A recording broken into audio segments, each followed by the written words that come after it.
എന്റെ ബുദ്ധ ഭഗവാനെ, ശുദ്ധോദന മഹാരാജാവിന്റെ മകനായ അങ്ങ് സർവ്വ സൗഭാഗ്യങ്ങളും രാജപദവിയും ഉപേക്ഷിച്ച് ഒരു രാത്രി ഭാര്യയോട് പോലും പറയാതെ കൊട്ടാരം വിട്ടിറങ്ങിയ ആളാണെന്ന് പണ്ട് എന്നെ സരസ്വതി ടീച്ചർ 5ാം ക്ലാസ്സിൽ പഠിപ്പിച്ചിട്ടുണ്ട്. ഇന്നെന്റെ ഗതി ഏതാണ്ട് അങ്ങനെയൊക്കെ തന്നെ. ആർഭാടകരമായ ഒരു ജീവിതവും സ്വന്തം മുറപ്പെണ്ണും കൈവിട്ടുപോയ ഞാൻ അങ്ങേപ്പോലെ തെരുവിലേക്ക് ഇറങ്ങിയിരിക്കുകയാണ്.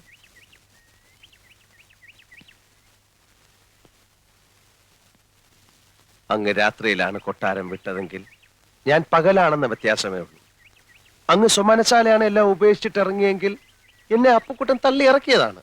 ഞാൻ പറയുന്നത് ഭഗവാന് മനസ്സിലാവുന്നുണ്ടല്ലോ. അല്ലറ ചില്ലറ വ്യത്യാസങ്ങൾ ഉണ്ടെങ്കിലും നമ്മൾ രണ്ടുപേരും അടിസ്ഥാനപരമായിട്ട് ജനമധ്യത്തിലേക്ക് ഇറങ്ങിയവരാണ്. ആ നിലയ്ക്ക് എന്നോട് ഭഗവാൻ കരുണ കാണിക്കണം. ആ അപ്പുക്കുട്ടനെ അവിടെ നിന്ന് എങ്ങനെയെങ്കിലും പുറത്ത് ചാടിച്ചിട്ട് എനിക്ക് അകത്ത് കയറാനുള്ള ഒരു അവസരം ഉണ്ടാക്കി തരണം. അല്ലെങ്കിൽ എവിടെയെങ്കിലും പോയിരുന്ന് ഞാൻ തപസ് ചെയ്ത് എന്തെങ്കിലുമൊക്കെ ഞാനും ആയിത്തീരും. നമ്മൾ തമ്മിൽ എന്തിനാ വെറുതെ ഒരു കോമ്പറ്റീഷൻ?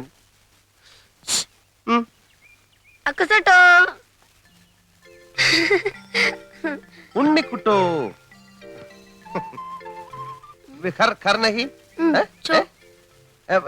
എവിടെ? വേർ കിതർ? മലയുടെ മുകളിലോ? ഓ, അവിടെ അല്ലേ? പിന്നെ നീ എന്താ വീട്ടിൽ പോവാത്ത? നിന്റെ പേരിൽ വേറെ ആരെങ്കിലും അവിടെ കയറി കൂടിയോ? എനിക്ക് വീട്ടിൽ പോകാനൊത്തില്ല. അപ്പുക്കുട്ടൻ എന്നൊരു പാര എനിക്ക് മുമ്പേ അവിടെ കയറി പറ്റി. ഇനി ആ കുരി കഴിയുന്നത് വരെ ഉണ്ണിക്കൂട്ടന്റെ കൂടെ ഓപ്പൺ എയറിൽ കഴിയാം. എന്താ മനസ്സിലായില്ലേ? പിള്ളേർ അത്രയും മനസ്സിലാക്കിയാ മതി. നമുക്ക് തെരുവിലോട്ടിറങ്ങാം.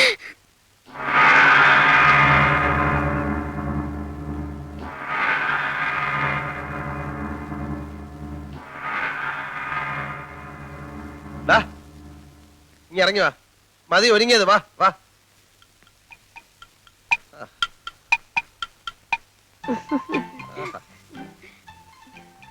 ഇപ്പോഴാ നീ ശരിക്കും ഉണ്ണിക്കുട്ടനായത്.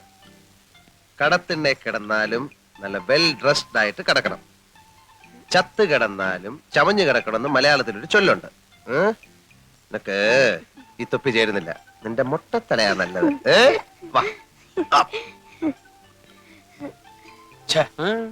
കേരളത്തിൽ നിന്നൊരുത്തൻ വിമാനക്കൂലിയും കൊടുത്ത് നേപ്പാളിൽ വന്ന് ആൾമാരെടുത്തിടത്തിന്റെ കാര്യം എന്താ?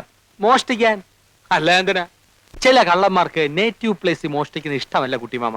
ഇവിടെ നിന്ന് മോഷ്ടിച്ച് അങ്ങോട്ട് കൊണ്ടുപോകുമ്പോ ഡ്യൂട്ടി കൊടുക്കണ്ടേ അശോക? മോഷണ സ്ഥാനങ്ങൾക്ക് ഡ്യൂട്ടി ഇല്ല കുട്ടിമാമ. ഞാൻ ആകെ കൺഫ്യൂഷനില്ല.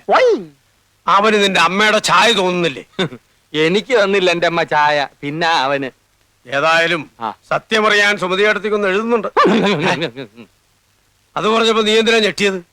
കുട്ടിമാമയ്ക്ക് എന്നെ വിശ്വാസമില്ലല്ലോ എന്നോർത്തപ്പോ ഞാൻ ഞെട്ടി മാമ. നിന്നെ എനിക്ക് ഭയങ്കര വിശ്വാസമാണടാ. എന്നാലും അവൻ ആരാന്ന് അറിയണ്ടേ മോനെ? എന്തിനറിയണം? അതൊക്കെ അറിഞ്ഞ പ്രശ്നമാ. ലോകത്തുള്ള എല്ലാ കള്ളന്മാരുടെയും ജീവചരിത്രം അറിഞ്ഞാലേ അമ്മ വീണ്ടും പഴയ പോലെ പട്ടാളത്തിലോട്ട് പോകേണ്ടി വരും. അതുകൊണ്ട് അതിനെ കുറിച്ച് ഒന്നും അറിയണ്ട. ഇല്ല. Promise? Promise. God promise. Yes. അശ്വതിയെ കാണുന്നില്ലല്ലോ കുട്ടിമാമ. അശ്വതി എന്തിയേ? അശ്വതി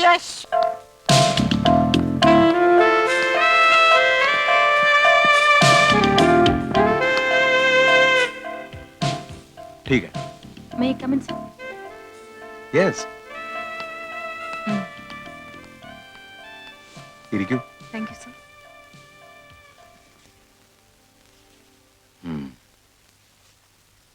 ഗുഡ്. ഇത് കണ്ടിട്ട് മറ്റേതെങ്കിലും അനുഷ്ഠാന കലയുമായി സാമ്യം തോന്നിയോ? ഞാനങ്ങനെ ആലോചിച്ചില്ല. നമ്മുടെ നാട്ടിലെ കോലംതുള്ളലുമായി വിദൂരമായ സാമ്യം ഇതിനുണ്ട്. ദേവപ്രീതിക്ക് വേണ്ടി നടത്തുന്ന അനുഷ്ഠാനം തന്നെയാണോ ഇതും? മിക്ക നാടോടി കലകളും മതപരമായ അനുഷ്ഠാനവുമായി ബന്ധപ്പെട്ടവയാണ്. പക്ഷെ ഇത് അതിന്റെ ഒരു കമേഴ്ഷ്യൽ വേർഷനാണ്. ഇത് ഇതിന്റെ തനിമയോടുകൂടി ഇപ്പൊ എവിടെയെങ്കിലും കാണാൻ പറ്റുമോ? ഈ നാടിന്റെ ആത്മാവിലേക്ക് ഇറങ്ങിച്ചെന്നാൽ ഒറിജിനൽ ആർട്ട് ഫോംസ് മാത്രമല്ല, അസാധാരണമായ ഒത്തിരി ആചാരാനുഷ്ഠാനങ്ങൾ നമുക്ക് ദർശിക്കാൻ കഴിയും. കേൾക്കുമ്പോൾ അത്ഭുതം തോന്നും. ജീവിച്ചിരിക്കുന്ന ദൈവങ്ങൾ വരെ അവിടെ ഉണ്ട്.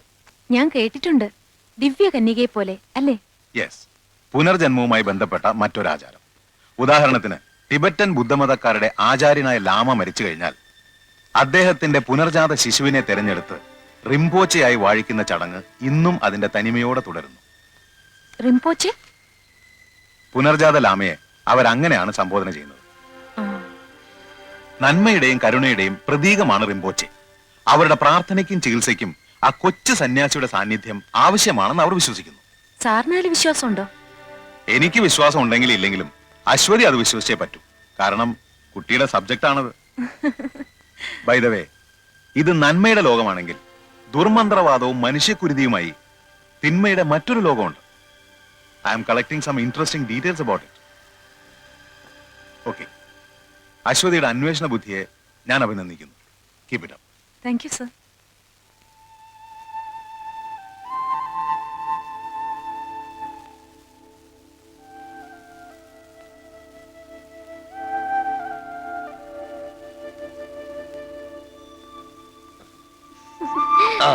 Akasata.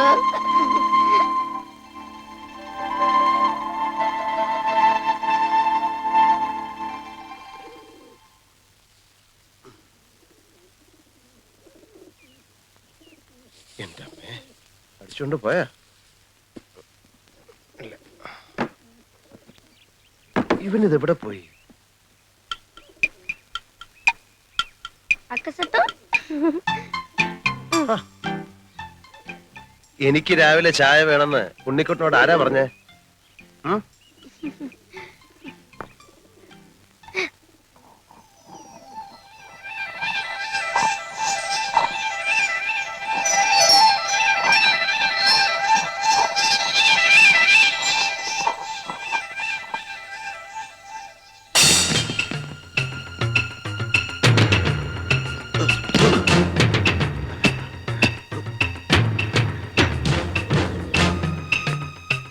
ഈ ചായ നീ പിന്നെ പോയ കുട്ടിച്ചാത്തന്റെ ബന്ധുവല്ലോ ആണോ? ഉണ്ണിക്കുട്ടാ, ഉണ്ണിക്കുട്ടാ.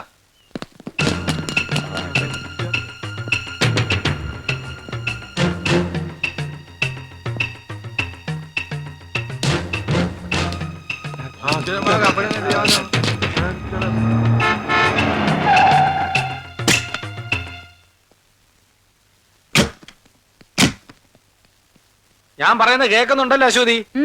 ആ, എന്നിട്ട് അവൻ കാവിലെ പൂരത്തിന് വെച്ചിരുന്ന കതിനയില് വെള്ളം കോരി ഒഴിച്ചു. എന്തിന്? എന്നോടുള്ള വാശി തീർക്കാൻ. അപ്പൊ കഥ ഇതുവരെ തീർന്നില്ലേ? എന്റെ വിജയത്തിന്റെ കഥ എങ്ങനെ പെട്ടെന്ന് പറഞ്ഞാൽ തീരില്ല. അതിങ്ങനെ മഹാഭാരതം പോലെ കാണാനായിട്ട് കിടക്കുകയില്ലേ?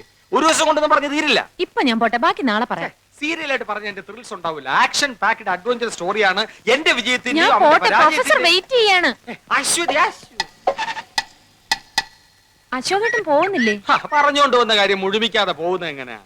നമ്മൾ എവിടാ പറഞ്ഞു നിർത്തിയത്? പടകോളിച്ചണ്ടി മത്സരം. അവിടെ വെച്ച് അവൻ ഒരു വെല്ലുവിളി നടത്തി.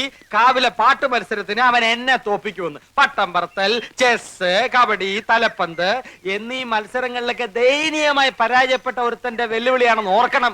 കുറെ നേരം കൊണ്ട് അശോകേട്ടൻ പറയുന്നുണ്ടല്ലോ, ആരായി അവൻ? എതിർ ടീമിന്റെ ക്യാപ്റ്റൻ അശ്വതിയുടെ ഫ്ലാഷ് അടിച്ച് മാറ്റിയില്ലേ? ഏതോണ്ട് അവനെ പൊലിറ്റിക്കും. എന്നിട്ട് എന്നിട്ടെന്താ?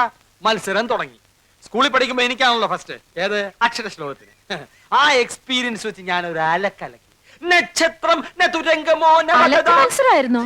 ഇടയ്ക്ക് ഒരു തമാശ പറഞ്ഞ് ടെമ്പോ കളയല്ലേ അശ്വതി? അശോകേട്ടൻ പറഞ്ഞോളൂ. ആ, എന്റെ താളബോധവും അക്ഷരസ്ഫുടത അവനില്ലല്ലോ. എന്റെ വായിൽ നിന്ന് കടിച്ചാ പൊട്ടാത്ത പദങ്ങൾ അനർഗള നിർഗളം പ്രവഹിക്കുന്നത് കണ്ടും കേട്ടും അവൻ ബോധം കെട്ടു വീണു. അവസാനം എല്ലാരും കൂടി എന്നെ പൊക്കിയെടുത്തോണ്ട് പോവുകയായിരുന്നു. അയാളല്ലേ ബോധം കെട്ട് വീണത്? അശോകേട്ടൻ എന്തിനാ പൊക്കിക്കൊണ്ട് പോയത്? വിജയശ്രീലാളിതിനായി എന്നെ സുഹൃത്തുക്കൾ ചേർന്ന് പൊക്കിയെടുത്തോണ്ട് പോയെന്നാണ് പറഞ്ഞത്. പിന്നെ ചാരായ ഷാപ്പിന്റെ മുമ്പിൽ ചെന്നേ എന്നെ താഴെ ഇട്ടുള്ളൂ. അശോകേട്ടൻ കുടിക്കുവോ? അയ്യോ, ഞാൻ കുടിക്കില്ല. ചാരായ ഷാപ്പിന്റെ ഇപ്പുറത്തെ ഊടുവഴി കൂടെ നമുക്ക് വീട്ടിലോട്ട് പോകാലോ. ഓ, അത് ശരി. ആ, ഇനി അങ്ങോട്ട് അശോകേട്ടൻ വരണമെന്നില്ല, ഞാൻ പോയിക്കോളാം. വേണേ ഞാനും കൂടെ വരാം. വേണ്ട. ടാറ്റാ. ടാറ്റാ. Bye bye. പടകാടി ചണ്ടി ചങ്കരി വർക്കലി മാർഗലി ഭഗവതി അടിയനിൽ അലിവോടി നിത്തിരി കണിയണം.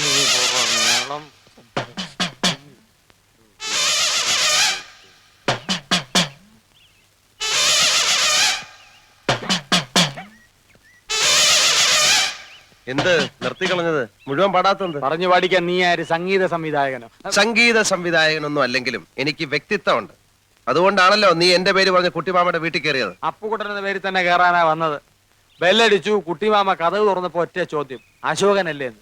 പ്രായം ചെന്ന മനുഷ്യനല്ലേ എന്ന് വിചാരിച്ച് ഞാൻ തിരുത്താൻ പോയി. പിന്നെ ഞാൻ വന്നപ്പോ നീ എന്താ തിരുത്താത്ത? തിരുത്താൻ സമയം വേണ്ടേ?